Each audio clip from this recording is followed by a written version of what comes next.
What's good everyone, my name is Chefkoch and today I want to talk about the legendary musician Nina Simone and how she influences hip hop and rap music to this day.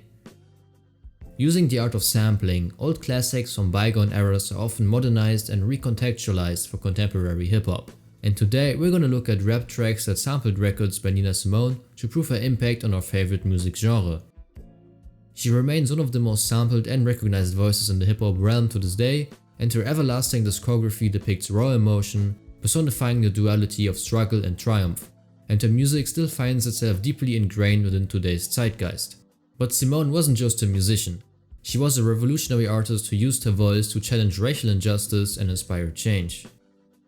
Her music was a form of activism, and due to her being associated with the black nationalism and black power movements, Nina became a voice for civil rights, and speaking out against injustice, exploring racial identity, and voicing societal critiques is something that can be witnessed both in Nina Simone's music as well as in the hip hop realm, and rappers like Kendrick Lamar, Nas, or Common have cited her as an influence in their socially conscious lyrics and have pushed the fusion of art and activism just like Simone did. Another important aspect that needs to be mentioned is Simone's unapologetic authenticity, a quality that many rappers aspire to embody. Nina's persona, outspoken, passionate, and unapologetic, set a blueprint for artists who see music as a platform for political statements. And Simone has for sure inspired the ethos of fearlessness seen in artists like Tupac, the rap group Public Enemy, but also modern artists like J. Cole for example. Next to that, Simone was a major influence on the R&B prodigies Lauryn Hill, Erykah Badu, and Alicia Keys. Especially Lauryn Hill was heavily inspired by Simone, since she was name-dropped by Lauryn on Ready or Not by the Fugees. Next to that, Lauryn Hill has paid homage to Simone through the tribute album Nina Revisited from 2015, which was the soundtrack for the documentary What Happened to Nina Simone. And finally we have The Miseducation of Eunice Wayman, a title combining Hill's acclaimed solo album with Simone's birth name. The record, produced by Amerigo Gazaway, is a mashup of songs by Lauryn Hill and Nina Simone, and both artists fit very well together on the tracks. Lauryn rapping while Simone sings in the background sounds too good, so this tape for sure helped to eternalize Nina's music due to Hill's veneration of her. So we already established a form of influence on the content of the music, but Simone also was a powerful artist with a timeless voice. She was known as the high priestess of soul, so hip hop producers were drawn to her work for its layered textures and emotional weight. The way she blended piano-driven jazz, classical, blues, folk, and soul influences has inspired producers to create similarly rich and textured backgrounds in rap music. It is fair to say that the hip hop and rap community helped to eternalize Nina Simone's legacy through sampling, so now let's talk about some of these sample highlights. First, we need to take a look at Feeling Good. Birds flying high, you know how I feel, and I'm feeling good. This song was used very often for hip hop samples and can be found on New Day by Jay-Z and Kanye West, a very personal song on which both rappers speak to their unborn sons.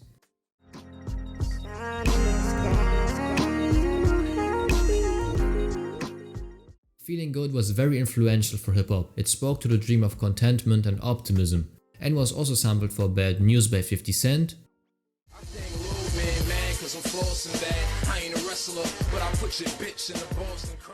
and Birds Flying High by Lil Wayne and Jules Santana. Yeah, smoking all day, drinking no hard liquor. I stay high, even higher in the sun. Now let's talk about For a Woman. My skin is black. For a Woman is an intense song talking about how one's appearance and complexion can affect one's life.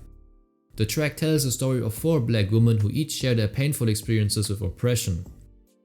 Now, producer No ID and rapper Jay-Z sampled the piano melody from For a Woman as well as some vocal chops from Nina Simone and used it for the story of OJ. Take your drug money and buy the neighborhood, that's how you rinse it. The title of the song refers to O.J. Simpson and his alleged quote, "I'm not black, I'm OJ," and connects dated stereotypes from slavery to current aspects of black identity, showing that the times may have changed, but dark skin is still understood as a very relevant identity marker and cause for discrimination, also when you're rich and famous or even if you're OJ. Simone's voice and music are heard throughout the story of OJ, and her vocals bring the heaviness and weariness from the racialized existence of decades earlier, to aid in furthering Jay-Z's deeper message about black progress and being proud of one's heritage. Jay-Z talks a lot about double consciousness, meaning the reconciliation of one's African roots with an upbringing in a Caucasian-dominated society, which is shown through the juxtaposition between Jay-Z's message of black empowerment versus O.J. Simpson's rebuttal of his own heritage. Jay's alignment of his lyrics with Simone's lyrics and beliefs is apparent throughout the track and is intentional. He's explicitly stating that black people will always be a part of the black community regardless of whatever public status they may rise to. And so they have a duty to be financially responsible to help lift their families and communities out of poverty, for example. For that, the Nina Simone sample fits perfectly, since she was a big figure for the civil rights movements back in the 60s and was fighting actively for the Black Power movement.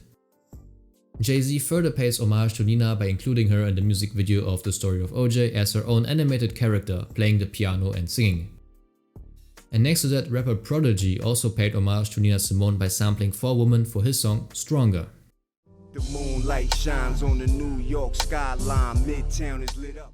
In addition, Talib Kweli used the content from 4 Women for his own version of the track together with producer Hightech, in which he mentions Simone's southern inspirations in the intro before telling contemporary tales of 4 women in New York. The song presents 4 verses that each display a story of a black woman facing oppression in the modern world, so the track uses more than just an interpolation. It reinterprets the message of 4 women and applies Simone's 1966 insights to the present. This once again shows the influence Nina Simone had on hip-hop. By singing about her experience as a black woman in America, she helped to provide a framework for future musicians to explore those experiences and compare them with their own modern stories. Now let's look at Strange Fruit. Blood on the leaves, black bodies swinging in the southern breeze. Simone's version of Strange Fruit, a song first turned into a civil rights anthem by Billie Holiday, from an anti-lynching poem by Abel Meeropol, is very touching and has become a popular symbol for black suffering and oppression. Now, Strange Fruit was pitched and chopped up by Kanye, who kinda made a career out of sampling the High Priestess, like you will see in this video, for his song Blood on the Leaves. I just need to clear my mind now. It's been racing since the summertime. On Blood on the Leaves, Kanye raps about the hollowness of fame and his own personal struggles and problems. It's an interesting use of the sample. Kanye ignores the obvious racial background from Strange Fruit and rather uses it in a personal and modern context. Similarly to that, rapper Young Chris made his own version of Blood on the Leaves, which also just uses Nina Simone's voice as a musical sample without mentioning any societal oppression.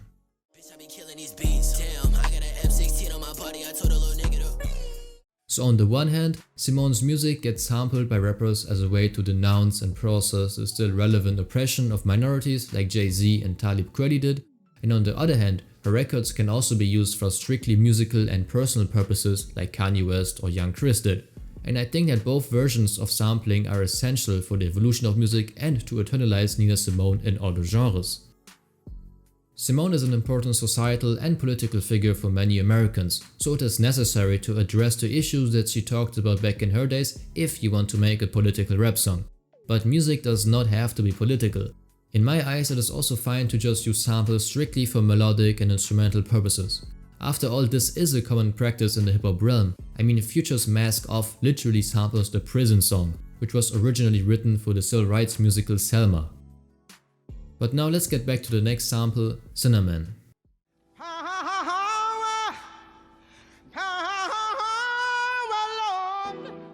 Cinnamon is a traditional spiritual song that Simone learned growing up at church, which displays her passionate singing and virtuoso piano talent. This time Kanye completely embraced Simone's political legacy and sampled Cinnamon for Talib Kweli's Get By. Yeah. Talib is known for his political messages in his music, and here he raps over institutionalized racism. So the Nina Simone sample fits perfectly, and we can actually see Kanye paying homage to her political work by producing Get By. And staying with Kanye, now let's take a look at Simone's Do What You Gotta Do. Man, I can understand how it might be kinda hard to love a girl like me. This track was used as a direct vocal sample for Rihanna's part on Famous. Man, I can understand how it might be kinda hard to love a girl like me. Next to that, the melody from Sea Lion Woman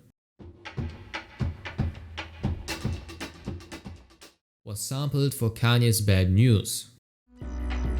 People talk like it's old news.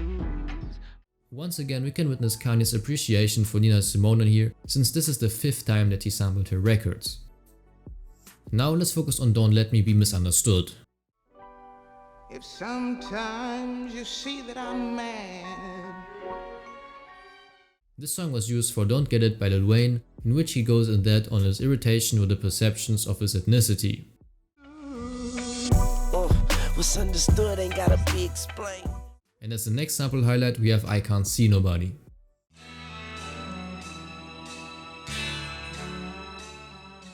This track was pitched down and sampled for 50 bars by 50 Cent.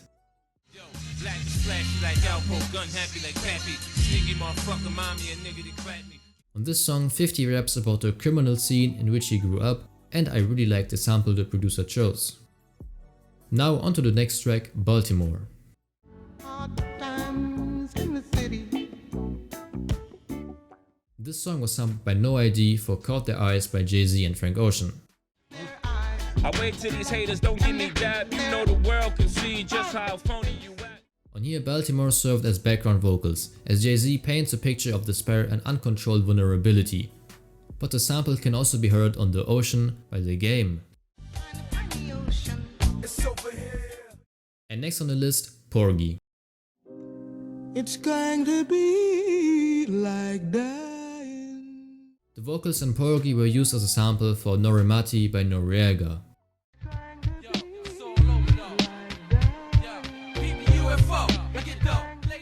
In my opinion, Simone's voice over boom bap instrumentals is really therapeutic. It sounds like those beats were made for her. And last but not least, we have Nina Simone's Work Song. Breaking rocks out here on the chain gang. On this track, Nina tells the story of being imprisoned for robbing a grocery store and condemned to work in a chain gang. Now, the vocals from Work Song are extracted and used for Body of Work by Billy Woods.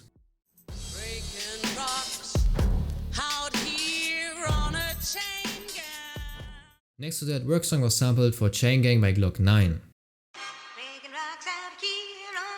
Oh, yeah.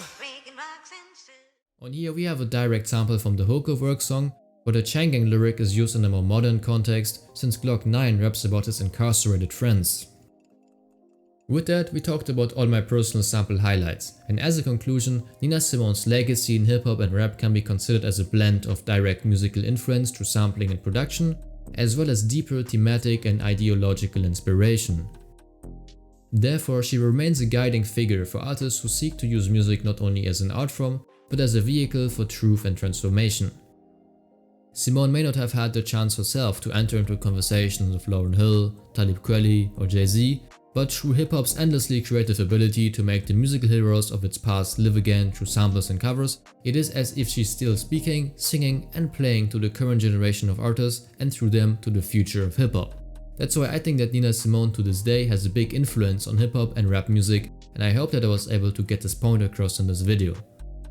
With that being said, thank you so much for watching, leave a like if you enjoyed the content and don't forget to subscribe so we can hit 600 subs before the end of the year. Cheers!